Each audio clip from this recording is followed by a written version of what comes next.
Hello, it's Will with another video. Hyped to see you. Back at it again.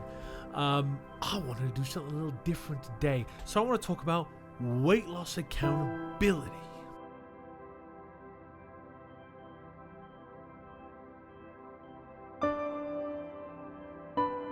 So, what do I want to do with my body? So, I've been thinking about this question, and I think that when I think about weight loss accountability, I think about, like, what kind of life do I want to lead? What kind of moments do I want to be in and engage with, and what do I hope to get out of them?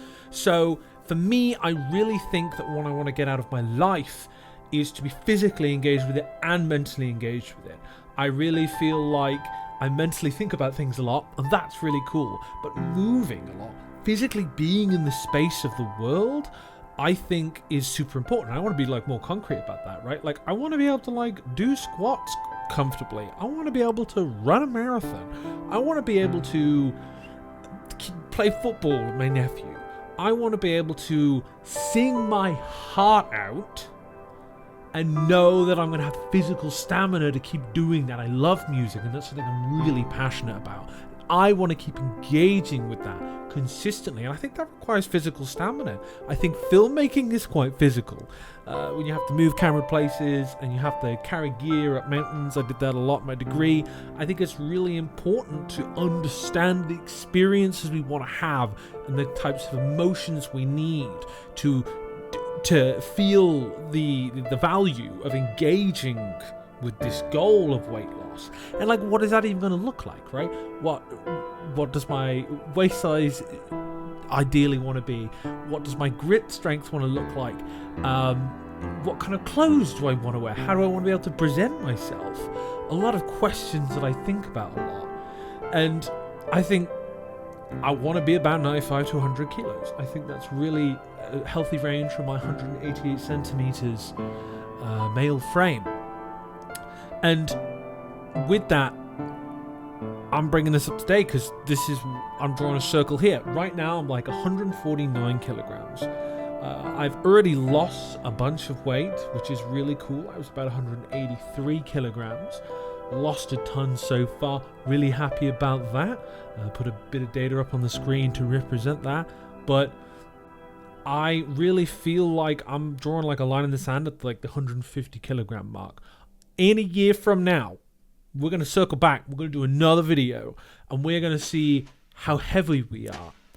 I'm going to aim for 100 kilos. I'm saying it right here, right now. 50 kilos, 52 weeks. Let's see how we do. So, what has worked? What has failed? So, I'm going to start with what failed, and we're going to lead into a W. So, what has failed for me, I think, is going on really caloric restrictive diets and doing very specific diets that don't really align with my values. So something that I think is really integral to this process for me, and something I've been failing on historically, is ignoring my emotional aspect in eating. So for me, ignoring my emotions essentially leads to me mindlessly binging. I don't know if you're anything like me, but that's where I trip up a lot. Going in the autopilot patterns, because for me the autopilot patterns are eat till you don't feel anymore, right?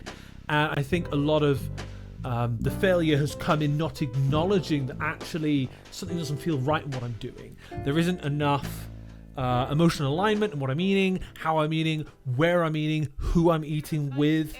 All of these questions are really important to answer, I think, when I'm thinking about my probability of success. Something I always like to think about a lot when I think about pushing forward and improving is how can we improve the odds of a certain outcome? We cannot control the outcome. So I will still fail. I still have failed in some ways, but there are a lot of learnings in that failure. So what has worked, as I've kind of mentioned, being emotionally aware and also figuring out my emotional attachment to the physical engagement that I'm doing. So if I'm going to the gym, why am I going to the gym? How does it feel in my body to lift?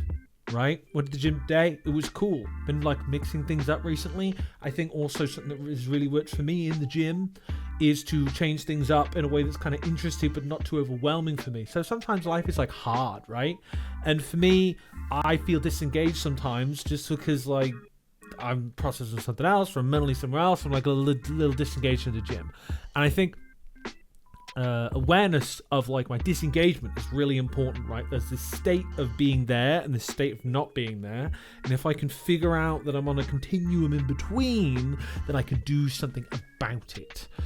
I'm really excited to do some of this more, and I'm kind of dubbing it as kind of motion awareness. So like when I'm moving, how am I feeling in my body? Like recently it's been easier because, as I've said, I'm a lot lighter, and it's easier to feel positive in my body for me when I'm doing that. But I think that's something to continually engage with, right? And it'll be part of my accountability for the coming year to see where I go and how I get on.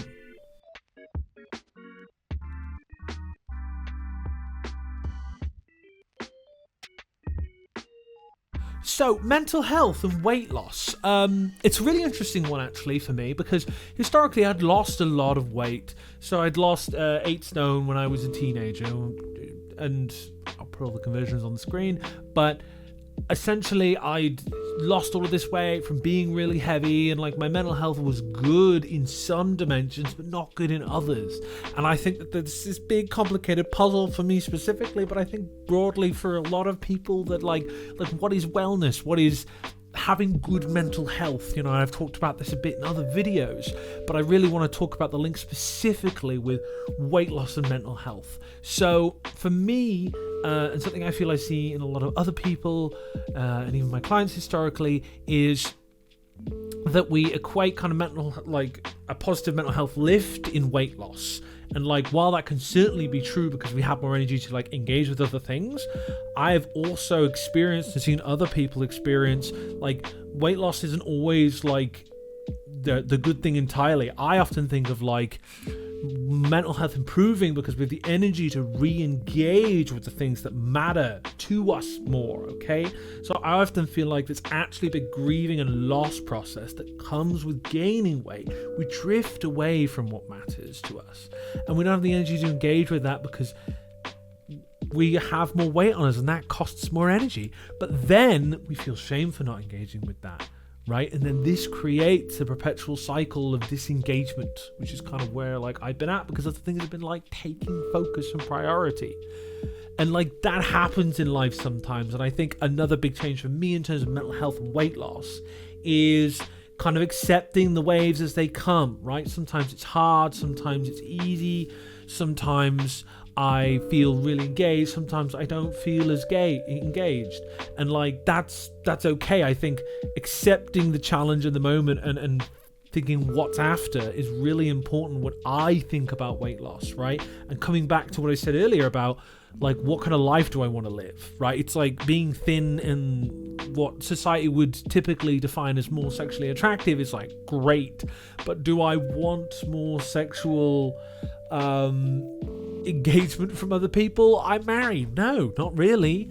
So what would that align with what I care about? Would that enable me to be creative? Would that enable me to engage in music and art and video making more in ways that were really stimulating for me? Like that, those are the kinds of questions like I think about when I think about mental health and weight loss.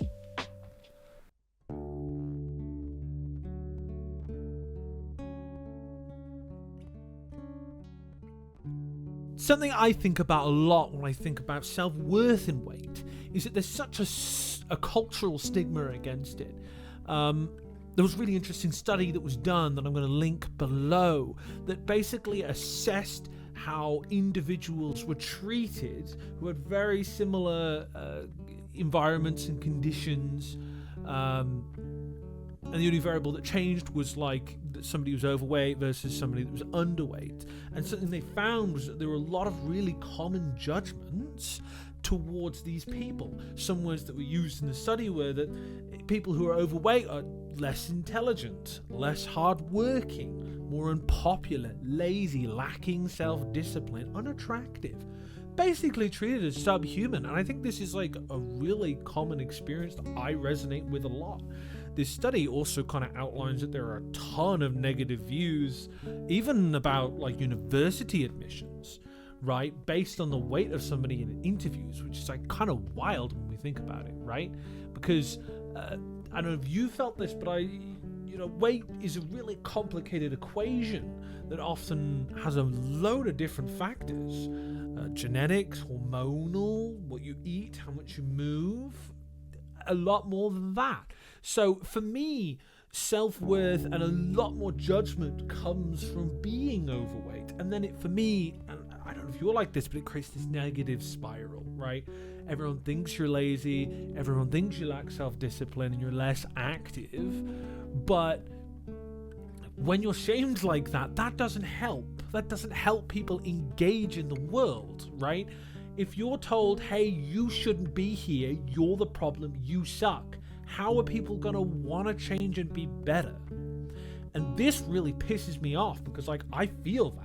I feel that judgment. I feel that shame because, like, I'm like there right now in a lot of ways, but I feel it a little less over time. And I think how we treat people who are overweight as basically like clowns in a circus to laugh at and poke with a stick really stops people from like feeling like meaningful members of their communities they're in. And then of course they disengage. People are like, oh, you're lazy, you can't do this, you can't do that. Like, a lot of people are going to emotionally internalize that, you know? I certainly feel that, and I'm pushing out of that. But like, I've been trying to push out of that for years, and it's bullshit, and it should stop, because it doesn't help, okay? It doesn't help. All of us fat people have been trying for a very long time to not be fat, and like, you know, you could argue it's certainly something to do with the food environment that a lot of us are in. Certainly my supermarkets, don't know if it's the same for you, 80-75% of all the stuff there is just crap. It's just no good, nothing good for you. All the good stuff's on the outskirts of the store, right? You have to get through all of that, and it's so hard to make good food decisions in a busy, chaotic, expensive world. So that's my take. Weight loss accountability. I'm going to do my best in this challenging environment we find, but I appreciate you, where you're at, what you're doing, and what you're trying, regardless of if it's good for anyone else or not. I've been Will, and you've been wonderful. Take care of yourself, and I'll see you in the next one.